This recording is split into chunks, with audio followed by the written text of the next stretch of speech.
Hey everybody, it's Gwen with Culinary Delights with Gwen. Thought I would share with you what I'm doing today because it is Good Friday and I hope everyone has a blessed Easter. But I'm getting ready to go to a Easter brunch on Sunday, and so I thought I'd share with you what I'm making and see if you want to do it as well. It's so easy. It's a hand-me-down recipe from my great-grandmother. It is orange cranberry quick bread. You can see my dog moving back there. That is Hazel.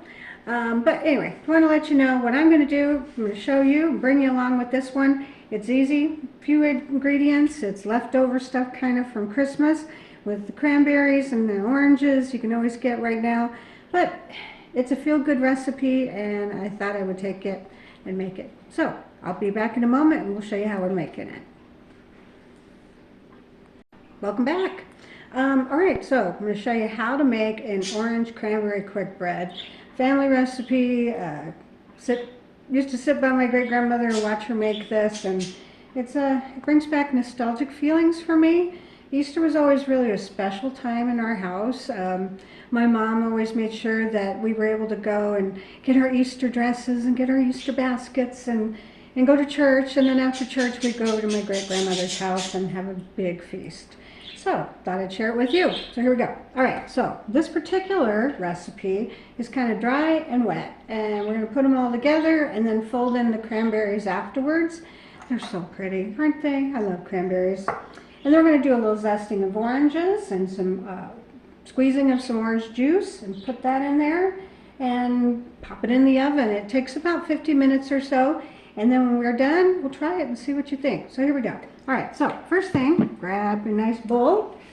And what I like to do is I like to make up the dry, like I said, and then the wet. So dry, so it looks like we're going to need about 2 cups of flour. Put the flour in there. And I'll put this over here. And we're going to put in our sugar. And I like it sweet. So I'm going to put in about 1½ cups of sugar. Okay. And you got to have do your chemistry. You got to have the baking powder. And I usually put in about 1½ teaspoons of that. Okay, so there's that. And just a pinch of salt. Salt always makes everything taste better. So there we go, just a little bit. Okay, we'll mix that guy up. Grab a spoon here. Mix her up. And you want to get it good and mixed up. It means a lot. It makes a big difference. All right, so there we go. Mix, mix, mix. We got that taken care of. All right, so let's set that aside. Okay, now we're going to make up the wet. Wet's pretty easy. We're going to put an egg in. So cut up that, pick up an egg. There we go. And let's mix that guy up too. You want to just slightly scramble. You don't want it really too mixed up. I always find if you mix it too much, the egg gets kind of, like hard. It just, you want it just a little fluffy. Okay, so there we go. Put our egg in. Okay, there's our egg. And now let's do some orange juice. Now, what I wanted to show you is something I like to do.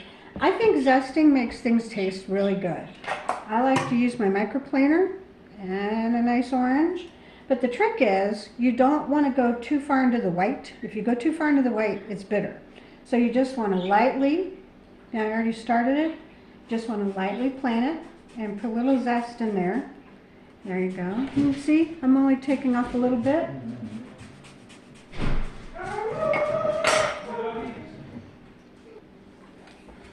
Hey, okay, so where did we leave off? Zesting, right? All right, so a little bit of zest. Okay, I like to do very little. It goes a long way. It smells so wonderful. Anyway, what you want to do is about, I don't know, ½ a teaspoon. Okay, so we're going to put that in there with the egg that we just put in. And then now let's do some juicing of an orange. And I'm going to show you how I plus this, as Disney says.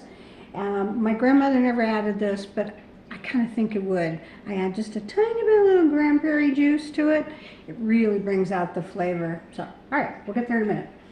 So, I'll put that over here. Let's go ahead and juice some more oranges. I got to get to about 3/4 of a cup. So let's juice a little orange. I bought this little gadget here. I love this little gadget. It's so easy, right? Anything to make it easy in the kitchen. All right, so let's juice a little bit more.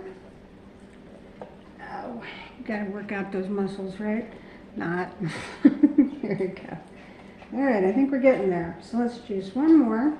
And there's another little tip. What I like to do with the pulp of the orange afterwards, because I don't like to throw anything away, I fill it up with a little peanut butter and I put it out in the garden for the birds. They love it.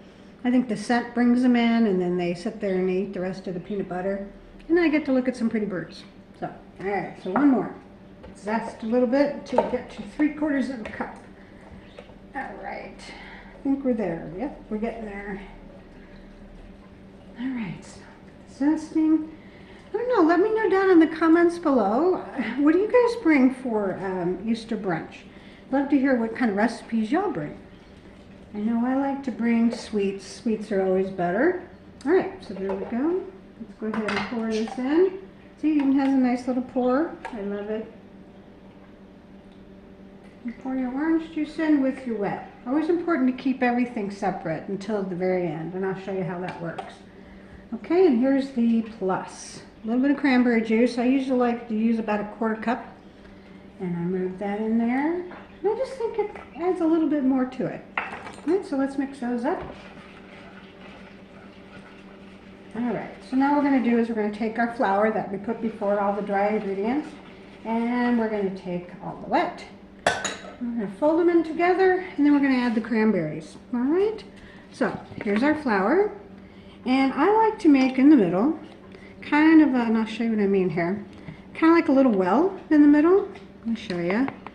I don't know if you can see it on camera, but you make a little well, so then it makes it a little easier to grab and gather everything to mix it. So let's pour the wet. There we go. Perfect. And let's mix that up. I got these wonderful new tools I love. They're wooden spoons. I use them for everything. I really thought, oh, it's just going to be a gimmick, but it wasn't. It's kind of nice to have. I like the wood because I can really grip it. And I think it just mixes everything a little better. So mix that guy up, mix them real good. And you do want to get to kind of almost like a peanut butter consistency. It's kind of a nice batter. You guys have made cakes before. And just make sure there aren't any lumps. Take all the lumps out. Keep going. Again, you get to work those muscles. There you go. Mix it up. Oh, I wish I could put scents on the video because it smells so good.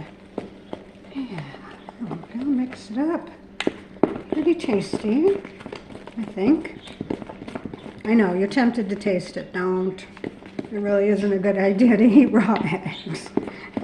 I know, I sound like your grandmother, right? Yeah, my grandmother would be right there. Don't touch that. Not yet. All right, so there we go. See what I mean?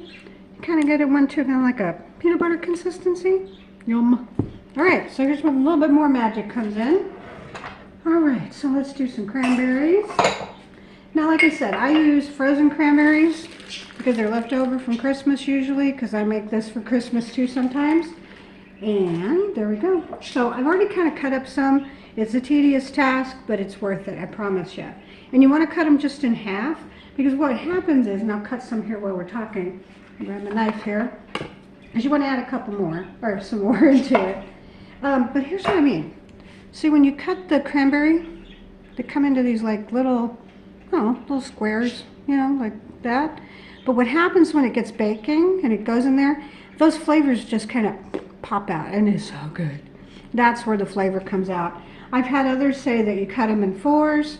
They're small, but you can do that. But I like it this way. I like that it's a little fuller and I really do believe the essence of the cranberry really comes out in the cooking. So let's add a couple more. Then we're going to pop it in the oven here in just a minute. And you're going to cook it at about 350 degrees. And I'm going to use my trusty my little toaster oven here. It's easy. I'm going to cook it today, but this is something you can make ahead of time. Put it in the refrigerator and, cook it right before you go over to your event or your friend's house or your family's house. And here's the thing, if I don't show up with this at the family house that we're going to, she goes, but Mom, why didn't you bring it? So that's why I bring it. Because she always gives me a hug and a kiss, and then the grandkids always give me a hug and a kiss. Hey, it's worth it. All right, so there's our cranberries. Now here's the thing. You want to fold these into that wet batter that you just put together, because what will happen if you do it too vigorously, there's the word, it'll break it up, and you don't want all those little seeds everywhere. So here we go. So we're just going to put it in there. Okay, there we go. Now, here's what I mean by fold. I'm sure, you guys understand what folding is, but it is important. And my grandmother always my great-grandma let me do this part. I'm sure I didn't do it very good, but she was so sweet. And that brings back good memories. All right, so you just want to fold it till you have it all incorporated, all those cranberries incorporated. Now, y'all can use as many cranberries as you want. I use about, I don't know, a cup and a half, because I like the taste and flavor of cranberry. And that's it. All right, so let me get the dish. We're going to pop it in there. And when it comes out, you cook it at about 350 degrees. I'll have the recipe below. 350 degrees and for about 50 minutes. You want to kind of toothpick it. Make sure that, it comes out dry. Okay, so let me get the back and we'll get it started. Now, one of the things I like to do is a lot of people will put a topping on it, like a glaze, or I like cream cheese. I really do. So I made up some cream cheese ahead of time, and that is what I'm going to put on there because I heard through the grapevine that my grandkids really like my cream cheese icing. Okay, so there we go. Get it all out of there. Put it into your container. It really does smell good. And you'll make good memories. Okay, so there we go. There we go. Perfect. Okay, so pretty, huh? All right, let's pop it in the oven for about 50 minutes. Put it right in here. Like I said, I use a toaster oven. I think it bakes things more evenly, but you certainly can use your big oven. I just don't need to. All right, so you'll put it on bake, and we'll put it on 350, and we'll hit start. Okay, so I'll see you guys back here in about 50 minutes, and then I'll show you what kind of topping I put on it, my favorite cream cheese icing, and then you get to enjoy it. At least go along with me. That's in a bit. Hey, welcome back. Well, it came out. It's tasty and yummy. I've already cut a couple slices. Thought I'd share it with you. I added the cream cheese icing. I made up, and I'll put that recipe down there as well. And I thought we would share a little bite together. So let's have a little orange juice, fresh orange juice, of course. There you go. I do hope everybody has a blessed Easter. It's a big deal around our house, so just wanted to say thank you again. So, well, you know what? Let's enjoy. Let's see what you think. Okay. Yay. Did it again. My daughters are going to be happy. My grandkids are going to be happy. And there we go. Salute. And everyone have a blessed Easter. I'll see you soon.